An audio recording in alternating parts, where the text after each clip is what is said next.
we have a gentleman today who's a Vietnam vet.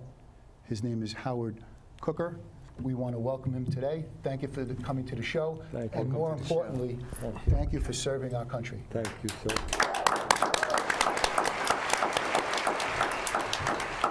Howard, you're making a video Yes. about veterans with post-traumatic stress disorder. Correct. It's an epidemic. Some people are aware of it, but many aren't. Can you just tell us a little bit about your project and what you hope to accomplish? Approximately a month ago, I read about a female, Jamie Brunette, who had committed suicide after serving in Afghanistan. And I read a statistic that 22 veterans a day are committing suicide. I found that disgusting and unacceptable, and I didn't believe it. So I started calling up fellow veterans, professionals, and 22 is the number that keeps coming up. I was disgusted with it, and I felt that this was not acceptable, and I realized that every journey starts with one step, and I said, as of tonight, I'm stepping. Over to G2. When someone that serves in the military, when he comes home, I mean, he thought he fought the battle. He fought the war. You look at that young man's face. He's got his father in the background, and he's got a therapist trying to talk to him. That young man's face says it all. It really does.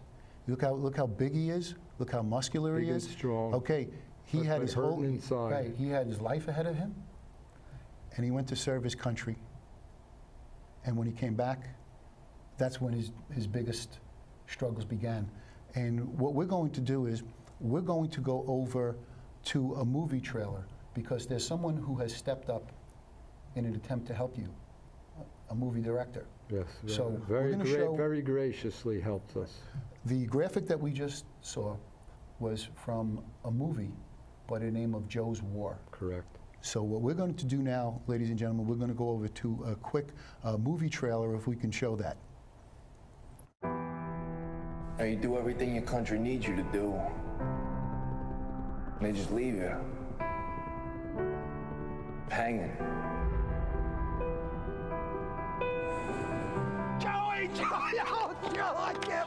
They call this the adjustment period. While everyone else was living their life continuously, we now have to adjust. Coming back? Out of retirement? Are you good? Truthfully, I'm better. Come home, everybody's just laughing it up. Oh, so now everybody around you has to pay the price. You have got to put these demons behind you. I did things there that I'm not proud of. You know, things I can't get out of my head. Come here to drown your sorrow. My sorrows don't drown, all right? They just keep coming back. I am losing you. I don't want to lose you. I'm not getting the sense you want my help, son. Oh, I want the help. I'm just trying to figure out how the hell you're gonna help me when you don't even know me. I hate seeing you like this. It tears me up. Now, you and me is all I have. Don't you think you had enough? You know, Joey, been over there a long time. The war's over now. Most people don't understand, even though they think they do. And I know they want to, but unless they've actually been there themselves, they just don't.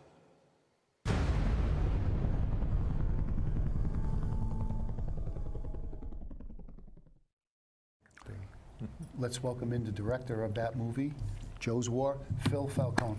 Phil. Thank you. Thank you. Thank you. Phil, wow. You just completed that movie, as a matter of fact, and now you're looking for distribution for that movie, correct? Yes. Okay, so if you can, it ties in perfectly with what Howard's attempting to do, but just give us a little bit of a backdrop to that movie and how you were involved with that project. Yeah, well, I co-wrote that with my partner, John DeMeo, and much like you, when I first started writing about it, you know, you do research and you start realizing that, wow, this is really bad. When we started writing the movie, it was 13 to 15 a day. And actually, Howard brought it to my attention that it's now up to 22 veterans commit suicide a day. And when a young girl, Lauren Watson, introduced me to Howard and asked if I could help out. I said, of course, whatever I could do for a veteran, you know, without a doubt. There are some veterans in the film, you know, like I said, it started out, I wanted to make a Hollywood movie, and somewhere in there, excuse me, somewhere in there, it overwhelmed me, and you know, it just became about the veterans. We applaud you. You did a great job. Thank you. Thank you. Just in the trailer alone, the thing that jumped out to us is the young man who's the actor. I mean, again, you could see it in his face. I mean, he's a pretty good actor. Yeah, Michael Markowitz from Staten Island did a great job. Joe Lisi, the grandfather, did a fabulous job. We recognize Joe Lisi. What other works has he done? He was in Third Watch. He was in Sopranos. Right. He was on Blue Bloods. He's also a veteran, a Marine. There's a few. Matter of fact, the sports tie-in. My cousin's son, Joey Falcone, he's a ball player now, and he came home, and you know, he's in the movie, and he was a corpsman there and told me some stories. So that's why, like, I thank veterans all the time, and I thank Howard publicly. Howard. That's right. Howard. Give us just a little bit of how you would like to kind of portray this to the public. Okay. I'll start you out with a quote from Abe Lincoln. Okay. I was very inspired by this. I saw it on television, and I said, this has to be in it. Abe Lincoln once said, "To care for him who shall have borne the battle, and for his widow and orphan. These responsibilities are for our citizens. I need America to help us. What I want is every American, every adult, every child, black and white, to send a letter to your congressman and president every single week.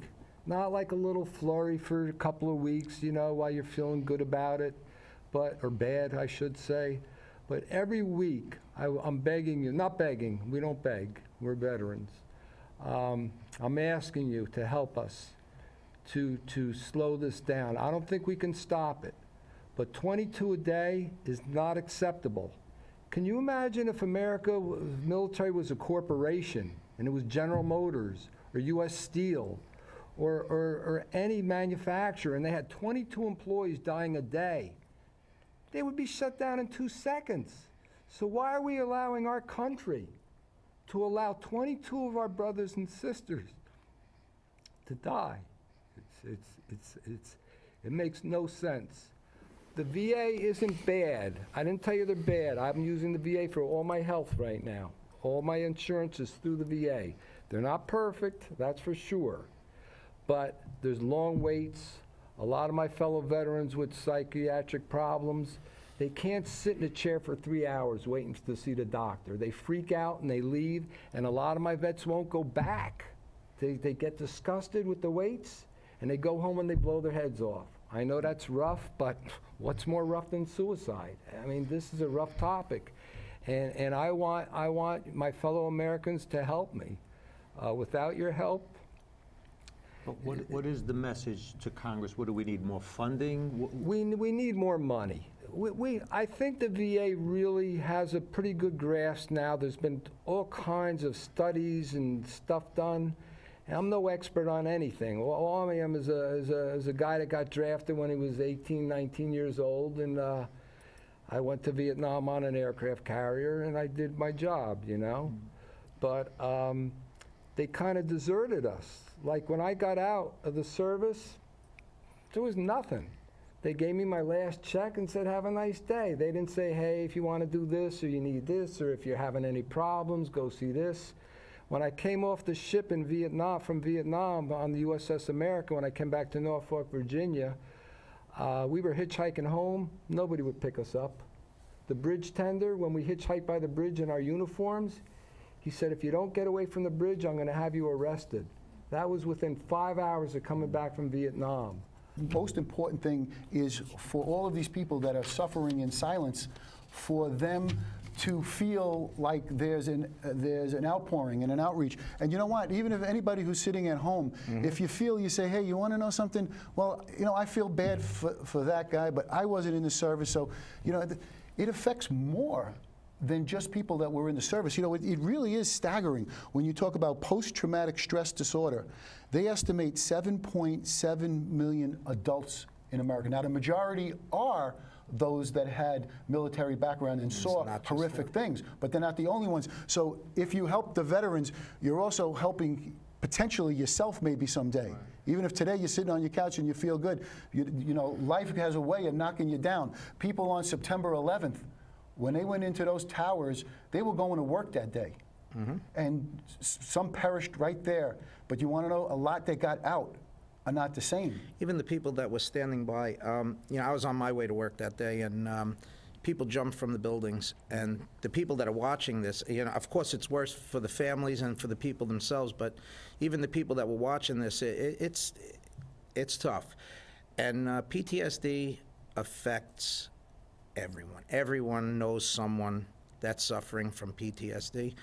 And I think what he's doing by getting the word out, and that's one of the things we hope Joe's Ward does, gets the word out, piques the awareness, and makes something change and happen. You know what? Well said, well said.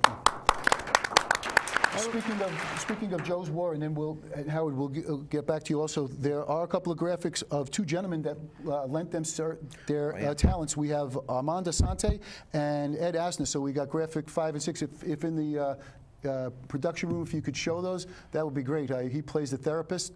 Mr. Asante does in... yes, and Mr. Asante has already spoken to me, and he said, anytime, I've been visiting with veterans groups, went to the Patriot House upstate New York, and he said from now on, when I go to these places, he would love to appear with me and help in any way he can. Not only is he and Ed Asner great talents, they're great people, they're great men, and I was lucky, very lucky to have them in my movie. Both of them are devoting time and efforts to try and help. No, that's terrific. And I'll just read you one more quote from I wrote the script. For our country, we have given up our arms, our legs, and our minds. We're asking you to help us now to save our lives, because that's all we have left.